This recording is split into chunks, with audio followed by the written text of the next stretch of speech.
Next theorem, let G be a group, H a subgroup of the group G, then the set contain the element aHa inverse for each H contained in the subgroup H of the group G. This set is a subgroup of the group G. Proof: let X and Y be any two elements of the above set, then the element X is in the form of aH1 A1, and the element Y, which is an element of this set, is in the form of aH2 A1. For H1 and H2 are the element of the subgroup H of the group G. Now X Y inverse is equal to aH1 A inverse.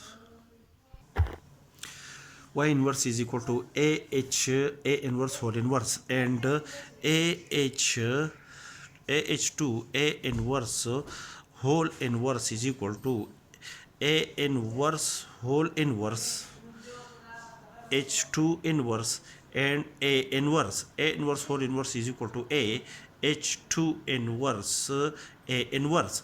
Therefore aH2 A inverse whole inverse is equal to aH2 inverse A inverse is calculated, which is also equal to the operation of the element A inverse with the element A is, it is the identity A inverse, the operation of A inverse with A under the binary operation defined on G as well as on the group H gives an identity element, because the element A is an element of the group G, which is also equal to H1, the operation of the identity matrix with the H2 inverse. H2 inverse is the element of H, is the element because H2 inverse is the inverse of H2, which is an element of the subgroup H of the group G.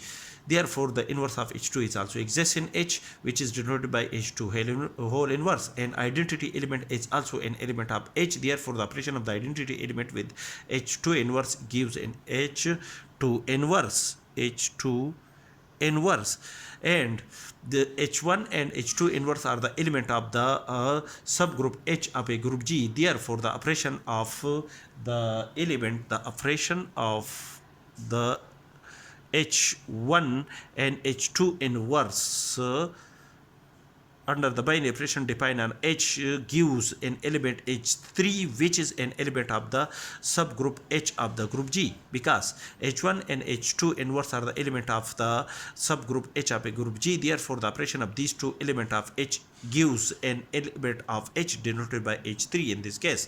That is, H3 is an element of H, and aH3 A inverse according to the above condition is an element of the set aHa inverse. Therefore by a theorem we state that a subset H of a non-empty subset H of a group G is a subgroup of G if for any two element A, B belong to H. A, the operation of the element A with the inverse of the element B gives an element of the set H.